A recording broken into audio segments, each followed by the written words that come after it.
ನೈಸರ್ಗಿಕ ಚಿಕಿತ್ಸೆಯಿಂದ ಕ್ಯಾನ್ಸರ್ ಗುಣವಾಗುತ್ತದೆ ಅಥವಾ ಕ್ಯಾನ್ಸರ್ ಬಂದರೆ ಹುಣಸೆಕಾಯಿ ಜ್ಯೂಸ್ ಕೂಡಿ ಅದು ಸಾಕು ಅಂತ ಏನಾದರೂ ನೀವು ಕೇಳಿದಿರಾ? ಹಾಗಾದರೆ ನಾವು ಅದ್ರ ಬಗ್ಗೆ ಮುಂದೆ ತಿಳ್ಕೊಳ್ಳೋಣ. ನಮಸ್ಕಾರ, ನಾನು ಡಾಕ್ಟರ್ ಗೌತಮ್ ಲೋಡೆ, ಕ್ಯಾನ್ಸರ್ ತಜ್ಞ ಮತ್ತು ಕ್ವಾಂಟಮ್ ಹೀಲರ್. ಹುಣಸೆ, ತುಳಸಿ, ಉಪವಾಸ ಮತ್ತೇನಾದರೂ ನೈಸರ್ಗಿಕ ಪದ್ಧತಿ ನೀವು ಉಪಯೋಗ ಮಾಡಿದರೆ ಅದು ಶರೀರಕ್ಕೆ ಸಹಾಯ ಮಾಡ್ಬೋದು, ಆದರೆ ಅದು ಕ್ಯಾನ್ಸರ್ನ ಓಡಿಸೋದಲ್ಲ. ವೈದ್ಯಕೀಯ ಚಿಕಿತ್ಸೆ ಕ್ಯಾನ್ಸರ್ಗೆ ಅನಿವಾರ್ಯ. ನಾನು ನನ್ನ 25 ವರ್ಷದ ಪ್ರಾಕ್ಟೀಸ್ದಲ್ಲಿ ನಾನು ನೋಡಿದ್ದೇನೆ, ತುಂಬ ಜನ ಭಯ ಪಟ್ಕೊಂಡು ಆಸ್ಪತ್ರೆಗೆ ತಡವಾಗಿ ಬರ್ತಾರೆ, ಅಲ್ಲಿವರೆಗೆ ನೈಸರ್ಗಿಕ ಚಿಕಿತ್ಸೆ ತಗೋತಿರ್ತಾರೆ, ನಂತರ ವಿಷಾದ ಮಾಡ್ಕೋತಾರೆ. ನೈಸರ್ಗಿಕ ವಿಧಾನಗಳು ಸಹಾಯಕಾರಿ, ಆದರೆ ಪೂರ್ಣ ಚಿಕಿತ್ಸೆ ಅಲ್ಲ.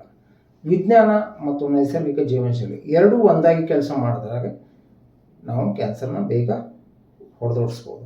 ಸೊ ಎಲ್ಲರೂ ಇದಕ್ಕೆ ಕೈ ಜೋಡಿಸುವ. ಕ್ಯಾನ್ಸರ್ಗೆ ಮಾತ್ರ ನೈಸರ್ಗಿಕ ಚಿಕಿತ್ಸೆ ಸಾಕಾಗೋದಿಲ್ಲ. ಈ ಮಾಹಿತಿ ನಿಮಗೆ ಒಳ್ಳೆಯದನಿಸಿದರೆ ಇದನ್ನು ಎಲ್ಲರೂ ಶೇರ್ ಮಾಡಿ. ಧನ್ಯವಾದಗಳು.